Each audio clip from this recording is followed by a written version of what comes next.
Welcome to the Carriker Chronicles, the People Show. Checking the pulse of Husker Nation, brought to you by DPS Construction. Ladies and gentlemen, I've got a special guest. He was a team captain in 2022.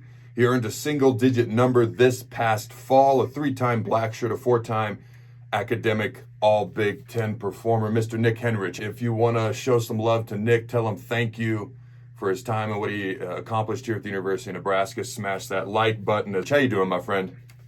Doing good. Appreciate you having me on, boss. Yeah, man, I appreciate you taking the time. Now, you're currently a junior, but you just announced yesterday that you'll be hanging up your cleats, okay? Now, most people know you've battled some injuries the past couple of years. Is that what kind of led to this decision? Was there other factors? And how hard was this decision for you? Yeah, I mean, it was a really hard decision. It was pretty much all based on how my body was doing and just having conversations with doctors and how long it would take to recover from this. My latest surgery again, which is on the same knee as my one from the year before. So, yeah, I mean, it wasn't an easy decision, but I know in my heart it was the right one. And, yeah. So I remember, and I know you remember this too, I remember interviewing you 4 or 5 years ago right after you first committed. You know, you've had quite a career. All right, like I listed, a Blackshirt, a captain, you're in a single-digit number. During the past 4 or 5 years, from then until now, do you have a favorite memory during your time as a Husker? Oh, geez. That's a great question. It's been, obviously, the big plays in the games are something you're never going to forget, but I'd say overall just like the meeting all the amazing people I've gotten to and the experience and all the great members on staff and just how much I've grown as a person would probably be the thing that I'll look back on and be most proud of. There was one play against Illinois where we had a nice fourth down stop. I think we had 2 fourth down stops in that game, one on the goal line and one on the 50-yard line when they were driving in. Moments like that when you're just running off the field with your boys, knowing you got it done is pretty incredible. That is pretty awesome. Now, the defense made big improvements this past year, as everyone knows. My question is this: now that the guys on defense don't have to learn a whole new playbook, a whole new coach, of what the coach wants, what the expectations are, or this whole new 3-3-5 scheme, now that they can just come back, do it again, and get better and better at it, how much better do you think the defense can even be in year 2? Oh, man, sky's the limit, like you said, because in year 1, you're so focused on just learning where to line up and learning what the coaches want.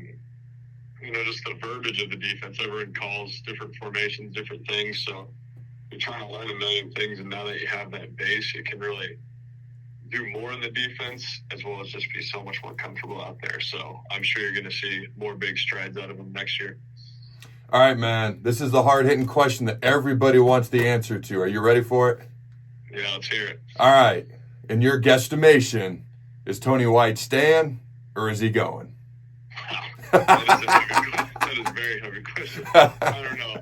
I have no idea, but I'll just say this about Coach White. He's an incredible coach and a great guy, and I personally really hope he stays, and but I'll support him whatever he does. I'm just grateful that I got to learn under him. So that actually leads me to my next question, because the defense absolutely played their butts off this year. What is it about Tony White that got you guys to buy into so much that what he's doing, that got you guys to believe so much, to want to play so hard for a guy like that? Yeah, I mean, he just demands excellence out of everyone. And no matter what, he's kind of the same guy every day where he's just, he's on one. He's running, he's yelling, he's screaming, he's high energy, he's so passionate. It's just, it's really easy to play for a guy like that when he's got his hair on fire all the time. Now, how much pride for a guy like you, or the guys on the team in general, do you guys take in wearing the black shirts and restoring, some of the Blackshirt legacy this past season? Oh, yeah, I mean, that means everything to us. It's been, especially like my class, it's been something we've been trying to do for a while. It's have a defense at the state and all the former Blackshirts and people can really take pride in. And, I think obviously still have more strides to go, but it was a step in the right direction this year. Now, when Matt Rhule first introduced the single-digit tradition that he had at Temple and Baylor and other places, I'd never heard of that in my life. So I'm curious, How much, through your experience, has the team bought into Matt Rhule's single-digit tradition, and what did it mean to you to earn a single-digit number? Yeah, I mean, I think the team was completely bought into it. It's something everyone was chasing, and I think you see, like he always said, he's like, you can have the option of keeping your old number, like, because he was like, Luke, I know you've been 28 for a while, or, I've been 42 for a while, but we're all just immediately like, no, like, we want to be a part of this tradition, and how cool is it that we were the first class that got to be single digits at Nebraska for this brand new thing. So I think the team bought into it right away, and it's a really cool tradition that I'm sure will last a while. Now, what's it like playing for a guy like Matt Rhule? He seems to be very demanding, hard-nosed but relatable, highly inspirational. But what's it like playing for a guy like Matt Rhule? And the key question, the second part to that question, is he the guy to get Nebraska back to competing to the level the Husker fans are hoping for? Yeah, I mean, he's a really, really, really easy guy to play for. He's just, like I said, he's very similar to Coach White in that aspect of he just demands excellence from everyone, and that includes his staff. Everyone's held to the same standard, and if you don't meet the standard, you're gonna get yelled at, and that's a good thing. It makes for everyone being on the same page, and I absolutely think he's going to be the guy to bring Nebraska back. And obviously, as seniors this year, that's what we wanted, is to kind of flip the page and go to a bowl game and compete for the Big Ten West. And while we didn't do that, I think we can be proud of laying a solid foundation of Coach Rhule's first year, and just enjoy watching them win the games that they will in the future. Do you have any behind the scenes stories that you're comfortable sharing about whether it's Coach Rhule or Coach White, or maybe something that happened this past season you think the folks at home might find interesting?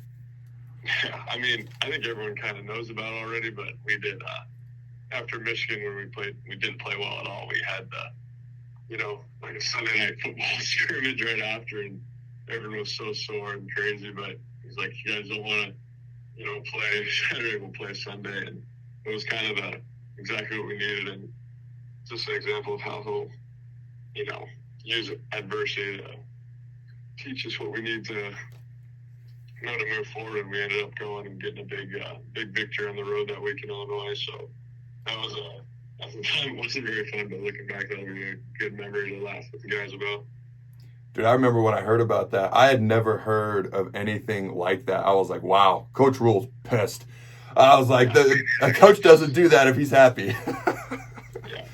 All right, so winter conditioning's right around the corner. All right, so I'm curious, what was different from winter conditioning last year under new strength and conditioning coach Corey Campbell versus the previous strength and conditioning staff? And then what do the guys, when January rolls around and winter conditioning starts, what do the guys on the team next year have to look forward to when winter conditioning starts? Yeah, for sure. I mean, there's this new strength and conditioning staff had a huge emphasis on mobility and just proper form, which was really good to kind of dial in on, as well as for me personally, because I was coming off an ACL last year. It was really cool to see how they would bridge the gap between the training room and the weight room, and they did a great job. Like, let's say your shoulder's banged up, your knee's banged up, not just like, okay, you're not just spending all your time in the training room. You're going to come lift, but we're going to modify everything for you. So that was really cool to see for me. As far as the guys coming in for the winter this year, they're going to work probably harder than they ever have, and they're also going to see results like they've never seen before. So I think those guys can be excited to put on a lot of size and strength and speed. All right, now coming out of high school, you were the Nebraska Gatorade Player of the Year and the #1 recruit in the state. Okay, you're from Omaha. In your opinion, how important, is it for the Huskers to get in-state Nebraska kids that are good football players to come play for the Huskers? Yeah, I think it's absolutely crucial, and I think Nebraska's done a pretty good job of that. If you get a Nebraska guy to come to his home state and play, he's just going to play with so much pride, and he's going to be a great culture guy. And seeing those guys, some top Nebraska guys go to other schools, it's pretty hard because they want to come here, right? But I think it's very crucial. All right, man. What's next for you? All right, what's next on the docket for Nick Henrich? Now that you put kind of football in the past, so to speak. I know it's very recent, but what's next for you?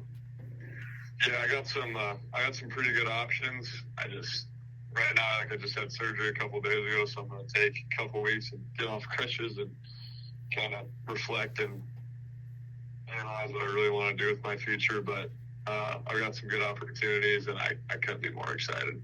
Okay, I got some questions for you fine folks at home. All right, number one, in your opinion, simply yes or no, will Tony White be back? Let me know in the comments below. Number two, do you think the Blackshirts will be a top 10 unit next year? Again, just let me know yes or no in the comments below.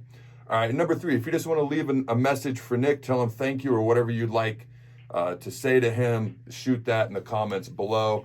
Always be sure to check out dpsconstruction.net. This show is brought to you by DPS Concrete Construction, your local concrete experts. Do me a favor, hit that subscribe button. And Nick, my friend, thank you for joining me. And until next time, Husker Nation, go Big Red. And always remember, Throw the bones.